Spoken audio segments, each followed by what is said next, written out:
motorcycle is equipped with smart key system, keyless on and off ignition, anti-alarm theft, and box... Cut.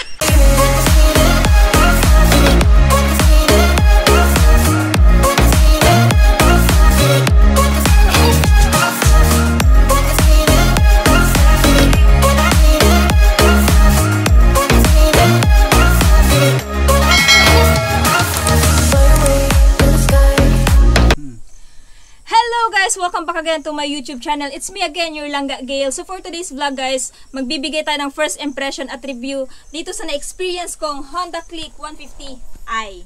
So sa na-experience ko kanina guys, sa pagdadrive nitong Honda Click 150i, magaan siyang dalhin, smooth yung takbo niya. And ang isa pa sa nagustuhan ko is responsive yung throttle niya. And yung kanyang combination brake. So ano ba yung combination brake? Yung combination brake is yung front and rear brake. Kapag pinihit mo to, sabay na silang pepreno. So kung halimbawa na nandun ka sa situation na mabilis yung takbo mo at mararatel ka, isang piga mo lang nito automatic mag-i-engage na yung combination brake. So yun yung first impression ko dito guys. Maganda, solid dalhin. Tapos sa mga alam naman natin mga Pinoy medyo tinatamad sa clutching. Etong si Honda Click 150i guys is ano talaga siya, masarap, hindi nakakangalay, maganda yung kanyang takbo.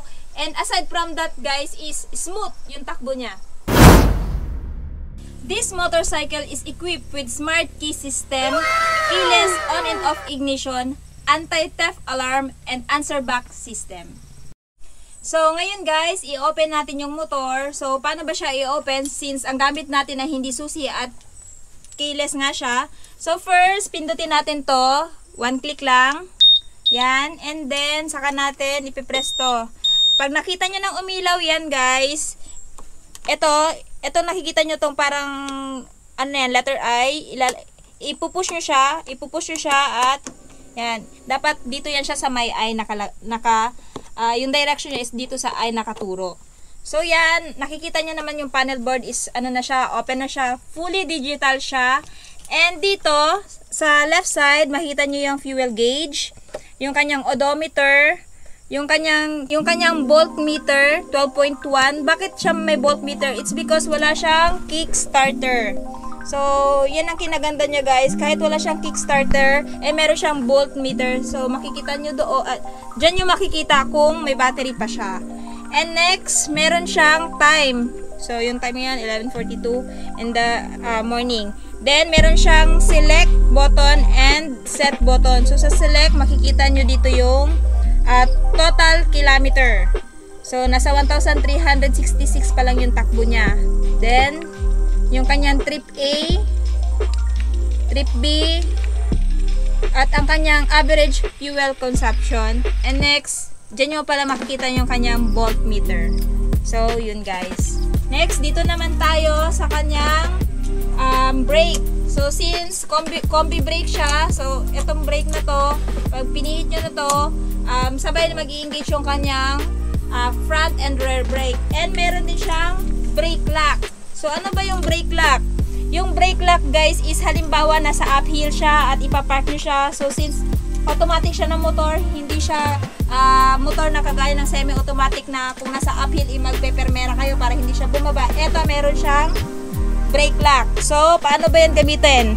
So, eto, pipihit nyo to, tapos, yan, ganyan.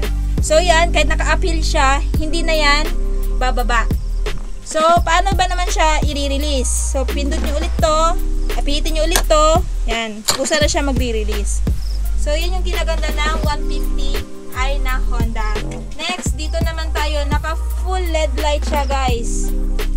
Yung harapan niya, naka-full LED light. Yan. Makikita nyo naman. And, pati din yung sa likuran niya. Naka-full LED light. So, lahat ng nandito sa motor na to is fully stock. Except lang sa kanyang side mirror. Kasi yung unang side mirror na to, yung kanyang stock side mirror is yung masyadong malapad. Kaya pinalitan ng medyo maliit na side mirror. Next, dito naman tayo sa kanyang seat. So, buksan natin yung kanyang seat kung gano'n kalaki yung compartment niya. So, paano ba siya buksan? Ito, nakikita nyo yan. ipupush mo siya, tapos itatapat mo siya sa seat, and ipupush mo yung seat na button para ma-open siya. So, ito yung laman ng kanyang seat. So, actually guys, kayang-kayang maglaman nito ng half-face helmet. So, ano bang nasa loob ng compartment na to? So, yung nasa loob niya is, meron siyang bag, meron siyang mga gloves, sombrero, meron din siyang face shield. Marami kayong malalagay dito kasi kasya dito ang half-face helmet. So, yung kanyang fuel, yung fuel capacity niya is 5.5 liter. Yan guys. And, nasabi ko na kanina yung kanyang fuel consumption. Next, dito naman tayo sa kanyang gulong. So, sa gulong niya guys, ang brand niya is Federal na may sukat na 100 by 80. Tapos, yung kanyang rim size is 14. Yan yung sa kanyang rear na gulong. And dito naman tayo sa front. So, yung front na gulong niya is merong size na... Ang size nito? Ang size niya is 90 by 80. Tapos, ang sukat ng kanyang rim size is 14.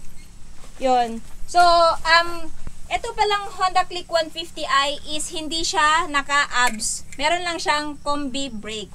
So, yun yung isa sa special features niya aside sa dito sa kanyang keyless system.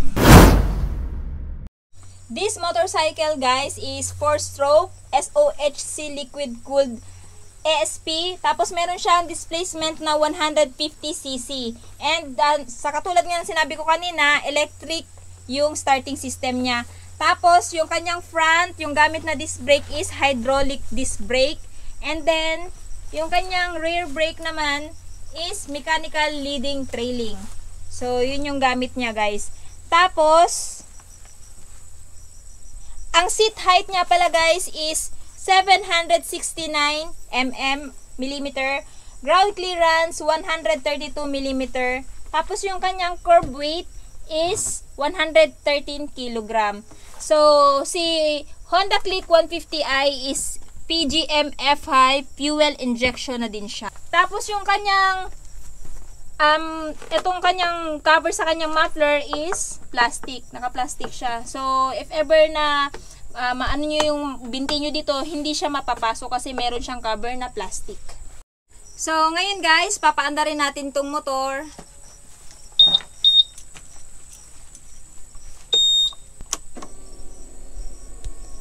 Yun.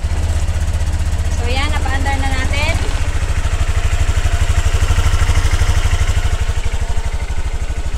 So, ito pa lang si Honda Click 150i is equipped na din siya ng daytime light.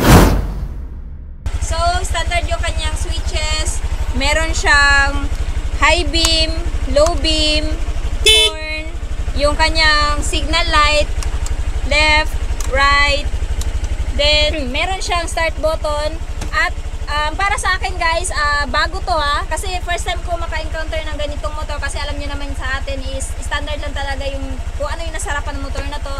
Meron siyang idling at idling stop. So ano ba yung idling stop? Yung idling stop guys is pag halimbawa nasa traffic kayo or nasa stoplight kayo, bigla-bigla mamamatay itong motor na to. Pag mainit yung makina, at the same time nakakatipid ng fuel tong motor na to pag naka-engage yung inyong idling stop. So yun guys, equipped din pala siya ng dual compartment dito. So pwede ka maglagay dito ng tubig kung anong gusto mo ilagay dito. Pwede ka din maglagay dito ng purse mo, mga coin purse, mga coins. And meron din siya sa bitana ng mga plastic or ano bang gusto nyo pag halimbawa mamalingke kayo. And next is dito sa baba is dito nakalagay yung kanyang battery. So yan. So guys, I hope na nakatulong at nagustuhan nyo itong video na to. Sa mga bago pa lang sa channel ko at sa mga hindi pa nakapag-subscribe, kung nagustuhan nyo itong video na to, please don't forget to like, subscribe, comment, share, ride safe, and God bless. Bye-bye!